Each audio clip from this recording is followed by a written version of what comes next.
पुष्कर के एसडीएम कार्यालय में गुरुवार को उपखंड स्तरीय जन सुनवाई का आयोजन किया गया। इस जन सुनवाई में बड़ी संख्या में ग्रामीण अपनी अपनी समस्याएं लेकर पहुंचे। जन सुनवाई उपखंड अधिकारी गुरु प्रसाद तंवर की अध्यक्षता में आयोजित की गई। इस दौरान गोयल के ग्रामीणों ने चारागाह भूमि को अन्य एडीए के नाम देने का विरोध करते हुए कहा कि सरकार ने ग्राम गोयल की चारागाह भूमि सरकारी विभाग को दी तो चारागाह भूमि पर जानवर चरते हैं और उन्हें काफी परेशानी उठानी पड़ेगी। इस दौरान बड़ी संख्या में ग्रामीणों ने चारागाह भूमि के आवंटन को निरस्त करने की मांग रखी। इसके अलावा पुष्कर समाज सेवी अरुण पाराशर ने विभिन्न समस्याओं को लेकर तीर्थ विकास कार्यों और पुष्कर की कच्ची बस्तियों के लोगों को 12 जून से शुरू होने वाले सरकारी शिविरों में पट्टे दिए जाने की मांग रखी। उन्होंने कहा कि लंबे समय से ग्रामीण और पुष्कर के क्षेत्रवासी पट्टे की समस्या से जूझ रहे हैं, जिसका जल्द से जल्द निस्तारण किया जाए। आज उपखंड स्तरीय जन सुनवाई थी, जिसमें यहाँ कस्बे से और बाहरी गाँवों से जो भी लोग आए उनकी हमने प्रार्थना पत्र लिए हैं और जो तात्कालिक होने वाले कार्य थे वो तो हमने आज ही कर दिए और उनमें से कुछ काम ऐसे हैं जो विभिन्न विभागों के हम उनको ऑनलाइन चढ़वा के और उन विभागों को भेजेंगे और तुरंत उनका निस्तारण करवाएंगे। मासिक जन सुनवाई यहाँ उपखंड कार्यालय में चल रही है। कलेक्टर साहब का भी आने का था, पर कलेक्टर साहब आए नहीं, तो हमने उपखंड अधिकारी जी को ये पुष्कर तीर्थ की जो आम जन से जुड़ी बुनियादी समस्या है उनके संबंध में मांग पत्र दिया है और जो यहाँ प्रक्रियाधीन विकास कार्य चल रहे हैं उनकी समीक्षा और निगरानी के लिए कुछ बातें उनको भाई इसकी निरंतर निगरानी और समीक्षा होती रहनी चाहिए।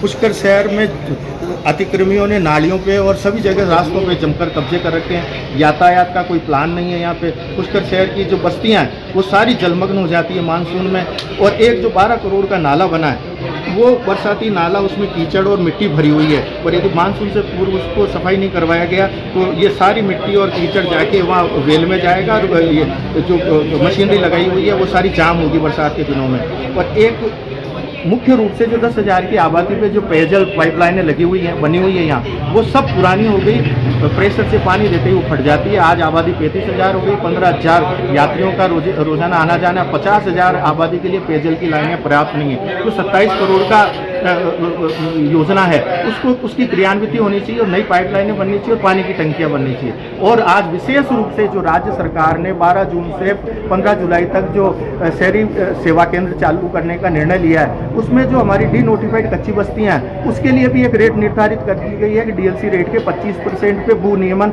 उनका कर दिया जाएगा। तो अब ये भी रास्ता खुल गया है कि पुष्कर की जो 7 कच्ची बस्तियां जो डी नोटिफाइड कच्ची बस्तियां हैं उनको, जिनमें 1000 लोगों को चयनित मान लिया गया, तो उनको भी पट्टे दिलवाने के लिए हमने वहाँ कमिश्नर साहब भी बैठे थे, उनको भी आगाह किया कि आप कैंप में प्राथमिकता से कच्ची बस्ती के भू स्वामित्व के पट्टे 25% की डीएलसी राशि लेकर सबको भू स्वामित्व का अधिकार दें। हमारे गांव ग्राम पंचायत तिलोरा गोवलिया को लोगों को पता चला कि ग्राम गौचर, हमारी गोवलिया के अंदर गौचर ज़मीन है, उसके अंदर किसी लोगों ने या तो जयपुर से आदेश हुआ या अजमेर से हुआ, किसी को अलॉटमेंट करी एडी वालों ने।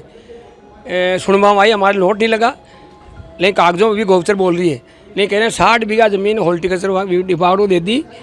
तो गाँव वालों ने तो पूछा, न ग्राम पंचायत कभी एनओसी ली और गाँव वालों में रोष है कि हमारी गायें कहाँ चलेगी।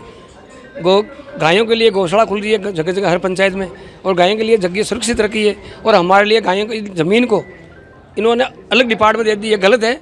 गाँव भाई आक्रोश है, तो इसलिए गाँव वाला कह रहे हैं भाई हमारे आज यहाँ समय समाधान कैंप था, इसलिए कलेक्टर साहब, एडी साहब सभी यहाँ आए हुए थे।